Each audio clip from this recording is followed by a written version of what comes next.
Turn with me, if you would, the 6th chapter of John. We're going to go back to something we did last week, only this is not the sermon from the 6th chapter, but as I was going over this, I thought, I want to preach a sermon again on this material right here and make some comments about the meaning of all of this.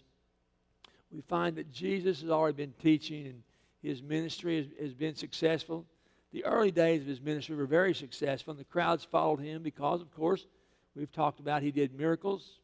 His teaching was dynamic. He challenged the not so popular scribes and Pharisees. They weren't all that popular because of the restrictions they placed on the people. And so Jesus, because he could challenge those educated people, became a kind of a hero of the day. And so the crowds became very big, and they followed him. We find one of the incidents in that fourth verse to the 14th verse records something that he did that even made him more popular, and I think has some things for us to know. Let me read this. Now the Passover, the feast of the Jews, was at hand. Jesus therefore lifted up his eyes, and seeing that a great multitude was coming to him, said to Philip, "Where are we to buy bread that these may eat?"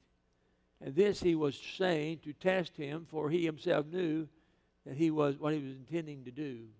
Philip answered him, 200 denarii worth of bread is not sufficient for them, for everyone to receive a little. How many times in our church, when we think about things that we could do to minister to our community, we look at the task and we say, it's too large for us to do. It's too big for us to do.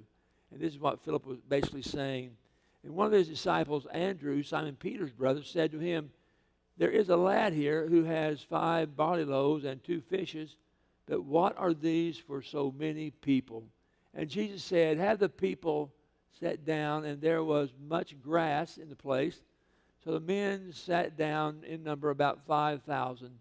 Jesus therefore took the loaves, and having given thanks, he distributed to those who were seated. Likewise also the fish, as much as they wanted. And then when they were finished, he said to the disciples, "Gather up the leftover fragments, that nothing may be wasted." And so they gathered them, and oh gosh, I can't see. Let me go clean my glasses off. I think Joyce kissed me on my glasses today, and how many of you believe that? I can't see. All I see is 2 lips on my glasses. No, I did not happen. You know what? My wife told someone the other day, I was talking about something, and it was kind of outlandish, and she looked at him and said, "You do know he lies."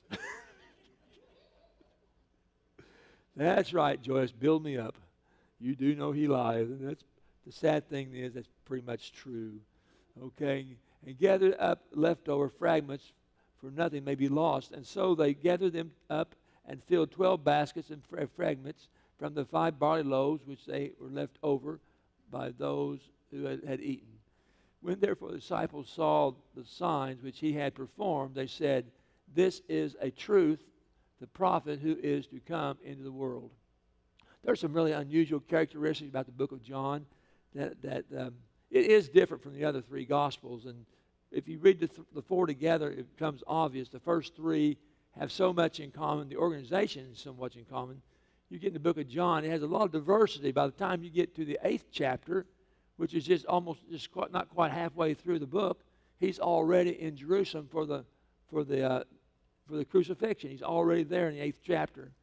And so in the 6th chapter, we find that he has performed in the book of John 7 miracles, only 7 miracles in the book of John. And 2 of those miracles are found in the 6th chapter. What are those 2? One of them is breaking the bread. What's the other one? Anybody know? Huh? Yeah, that's right. The walking on water. Only this walking on water does not record that Peter came to him, only that he walked on the water. And it's significant that he only does 8 miracles. The emphasis of John is not on the miracles of Jesus. It is on the person of Jesus. And we find a lot of dialogue, a lot of things that he had to say in the book of John, more so than the other books. So in this one, we're going to find that he is going to feed 5,000 people. And each one of those 7 miracles has a reason why they believe he did that particular miracle. They're not all alike. They're diverse. Believe that this miracle was done because it showed his ability to provide for people. And we need to know that God can meet your needs. He can meet my needs. Regardless of how impossible something seems, he can make a way for those who belong to him. Also, we find in these verses the timing is significant. I don't know why he felt it necessary to mention it was the Passover, why John did, but it was important. It is the Passover. In fact, he wanted to be sure there was no misunderstanding. Later he's going to say that Jesus told him to be seated. And then as a commentary, he says, there was lots of grass in that place. Well, why does he do that? Well, the Passover, of course, is one of the last events that Jesus is going to do. We find that at the end of the Gospels. We find here in the 6th chapter, I think, a prelude to what he is going to do. In fact, if you look at the 3rd verse and you look at the 53rd verse, you find in this chapter that he says, "Truly, truly, I say to you," in the 53rd verse, "unless you eat my flesh and the Son of Man and drink the blood, you have no life in yourselves." So the elements of what were said at the Last Supper are contained in this writing of the 6th verse. He is going to break the bread. He's going to bless the bread. It says he lifts up the bread and gives thanks to the bread. He breaks it. He gives to his disciples, the people who followed him. And then later on he's going to say, "Unless you eat my body and drink my blood, you have no part in me." Those are pretty close to the exact words that he is going to say when he offers up the Last Supper. So we got kind of a prelude to that right here. And I think that is a significant thing.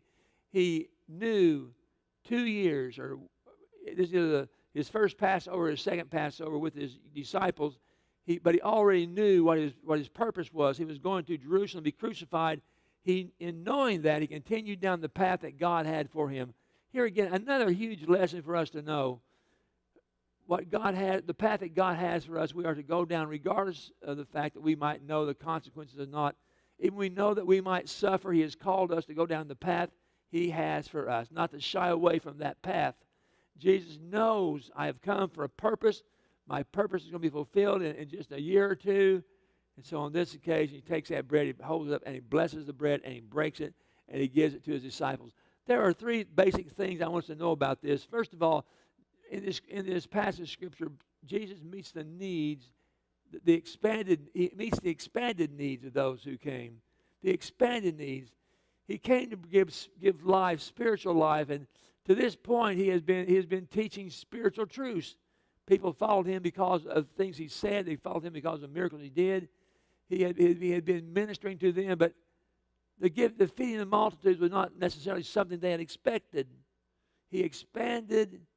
He met their expanded needs. We find he had already addressed their spiritual needs to this point, but now he takes another step. Now we find another need that they had. The need that people had on that occasion was the need of hunger.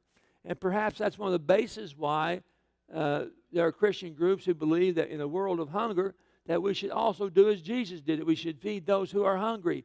It doesn't speak directly to the spiritual need of a person, but it is a need that people have. And if you can't sometimes meet the physical needs of people, you lose the right to try to meet their spiritual needs. And Jesus sees them coming. He says, "Well, have them sit down and let's give them bread. Let's meet their need." What are some of the other needs that he met that are not necessarily spiritual needs? You can't think of one, but I can think of one. Huh? He met the wine at the wedding. People, why did he do that? Well, it was more than just his mother asked him to. He saw a need. And someone told me one time that they never invited Jesus to a funeral. How about that? And it's kind of a joke. I mean, he brings Lazarus back from the dead.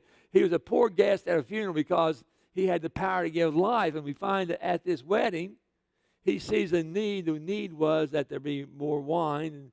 And so he turns the water into wine. A need that wasn't necessarily a spiritual need, but it was a need that people had. I think one of the needs that jumps out at me, when you think of Well, why did Jesus heal people? Because that was their need at the time. I think that as Jesus walked through this life, he didn't come to heal people necessarily. He didn't come to feed people. He didn't come to turn water into wine. But because of who he was, because of the love of his heart, the kind of compassion he had, he couldn't help himself. He came to die on that cross to give eternal life to all those who believe. But as he walked in this world, he came across situations where there's suffering, and he could not help himself because that's who he was. And that's how we ought to be. Our church is not here just to feed the poor, and we're not here to clothe the naked. We're not here to do that. But to have the heart of Christ ought to cause us to want to do those things. We're not called to do those things necessarily, but because we are Christ-like, and we try to be Christ-like, we reflect on his character, and it makes us want to help other people, to eliminate other people's suffering. I think that's what this is all about. What needs do we meet, and what needs might our church meet for people that are not just necessarily spiritual needs? What need do people have in the world around us that we might need that might not be a spiritual need? Well, compassion. People need compassion, don't they? We need somebody to care. You know, have you found yourself listening to someone and they're telling you their problems and you have already tuned them out? I got enough problems. I don't need your problem. People respond to people who have compassion. I was on Facebook the other day, and I saw where one of the members of our church had put on there some kind of anniversary. And I thought, what is that anniversary for? So I pushed on that, and it was a year ago. This lady had been in the hospital, and she was going through a really bad time. And I went up to see her. I try to go to see everybody who's sick in the hospital if I can. And a year later, she remembered that. Remember that day I went into her room, and we had prayer. And she was suffering. She was miserable. And we had prayer. I thought about that, and I left that day with no thought in my mind that she would ever remember that day I was up in there in her room and talked to her. I didn't know her very well at the time. She'd just come a few Sundays, but I heard she was up there. And I thought, she won't remember that. She remembered that. She remembered the fact I listened to her. I let her complain about her suffering, and I had prayer with her and gave her a scripture. She remembered that. I think that we earned the right to speak of Christ to people when we show compassion to them, and when we care about people, it gets their attention. I think another need that we meet for people that is not necessarily a spiritual need, and that is the need of fellowship. We as a church provide opportunities for fellowship. Not just the fellowship of we had in the fellowship hall. But an illustration of that is this morning I had the best Sunday school class in the whole church. They are just wonderful. I'm sorry, you have been trumped. Whoop.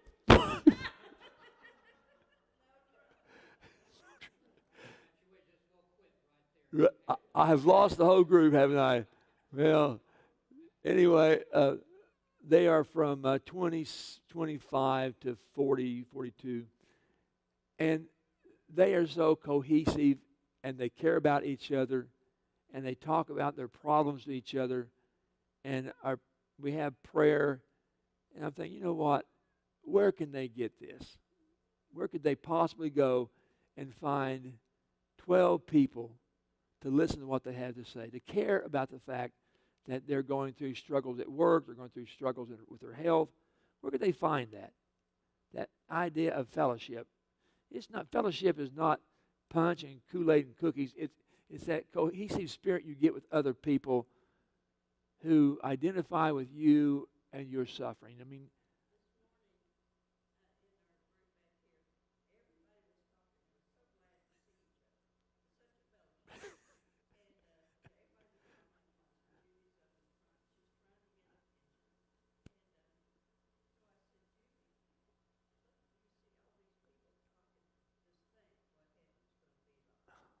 not quiet.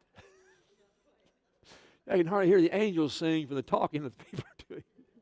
No, I should be killed. Okay, well, I think another thing, fellowship, is ministry. Where else can you go? And one of the things my class did was we had a lady in our class who had two twins and another child given to her to take care of for at least a short time. She already had 4 kids, and so for a month they brought food to them. Now, where are you going to get that? Where are you going to find that? A little bit surprising to me that you can find that among those that are at that age group that have young families too. You know, they cared enough to put together a schedule to bring food to those people. And I think the ministry, and that's ministry.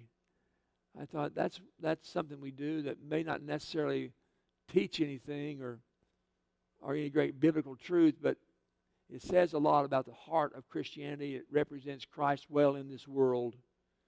It represents Christ well in this world, this ministry. Not every need that needs to be met with people is a spiritual need. Some are other needs. In this case, Jesus looks out there and he sees the 5,000 men coming, and he says to his disciples, well, give them something to eat. Impossible task. Give them something to eat. And of course, when he said to give them something to eat, he knew what was going to happen. He didn't ask them to do something that wasn't going to be fulfilled. When a need comes, or Jesus brings a need to our attention, he already has in mind a way in which to meet that need. You need to remember that. If Jesus gives to our church a ministry or a call on our life, and he already has a way for us to meet that need. We may survey our church and say, you know what, we don't have anybody in our church that can do that. No one in our church can do that. That's beyond what we can do. You're right, that's beyond what we can do. But if he brings that to our attention with the idea and convicts us that we are to be engaged in that activity, he already has a plan. He already has the people that he knows can do that job.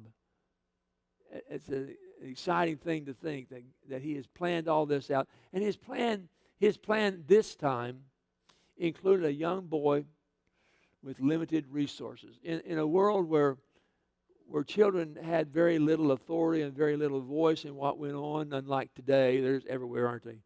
And in a day when they truly were just seen and not heard, the idea that on this occasion to feed these 5,000 men, his plan called to use an unlikely source, just this young boy. And this young boy didn't have much, 5 loaves and 2 fishes.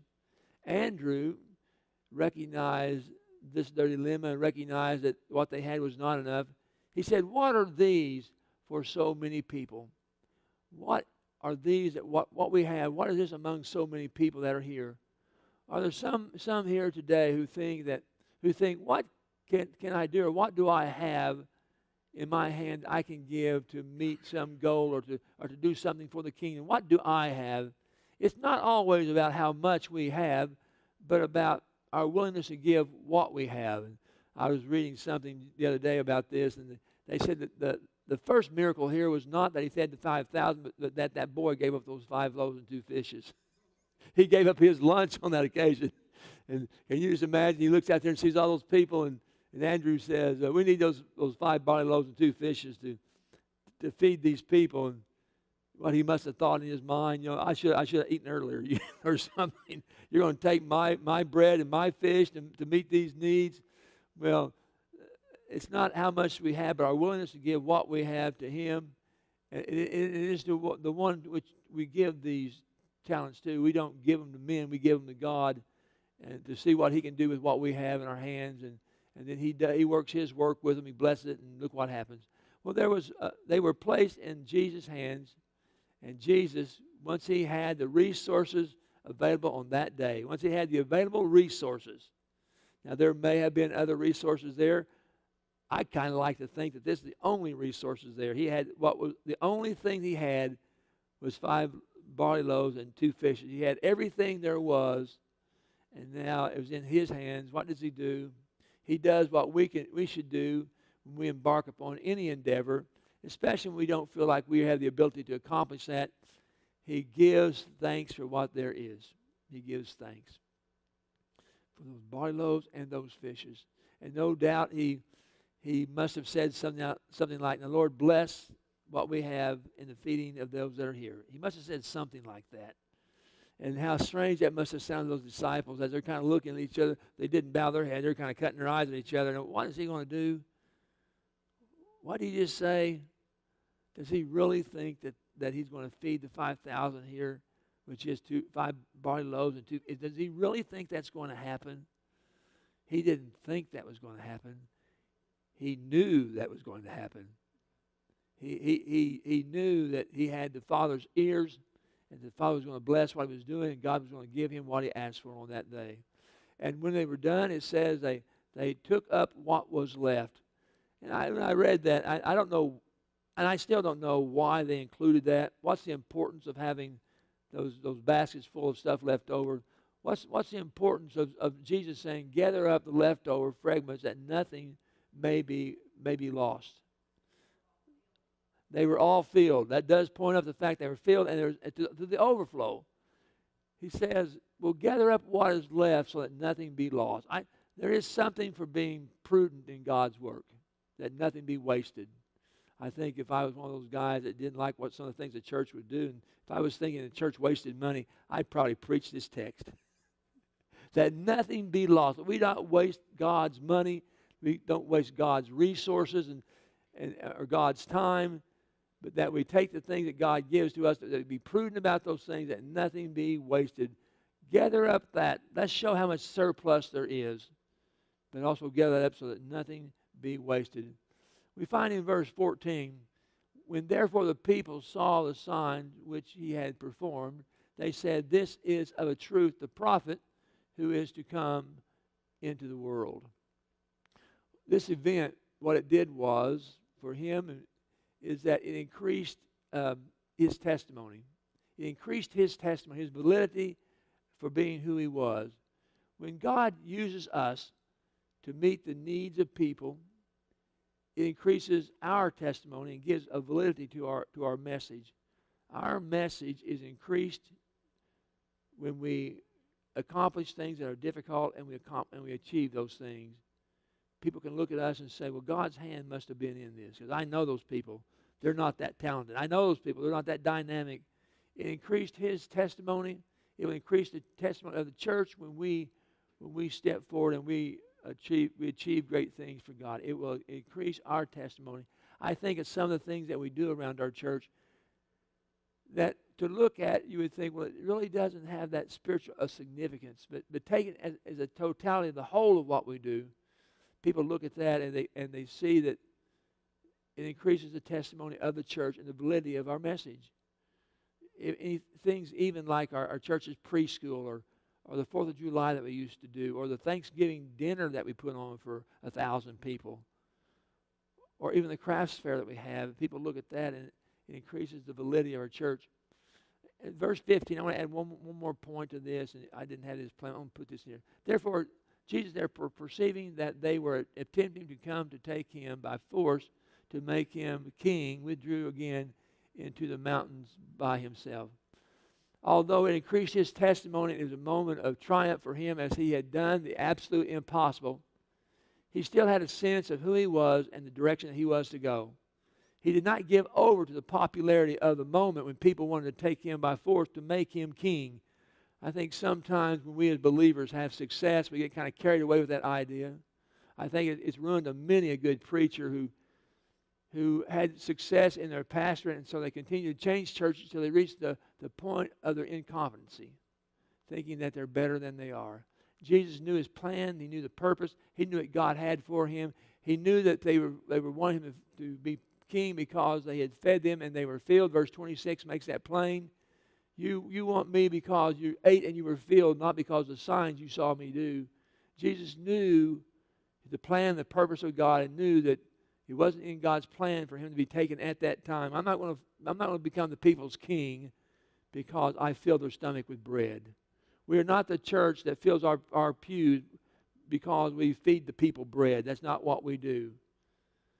People are drawn to our church because of the spiritual quality of what we do in our church. Yes, these other things will give validity to your testimony, but let's not get carried away with thinking that we are great because we fill people's bellies and they think they should follow and become part of who we are and what we do. An interesting story that Jesus is told by John of the feeding of the 5,000 men. No telling how many people were there that day, and no telling how long it took. Can you imagine breaking bread for that many people? And it was an all-day deal. They should have had some singing, Zandra. Had singing with dinner on the ground. It probably was all-day prospect. Okay, any comments about that tonight?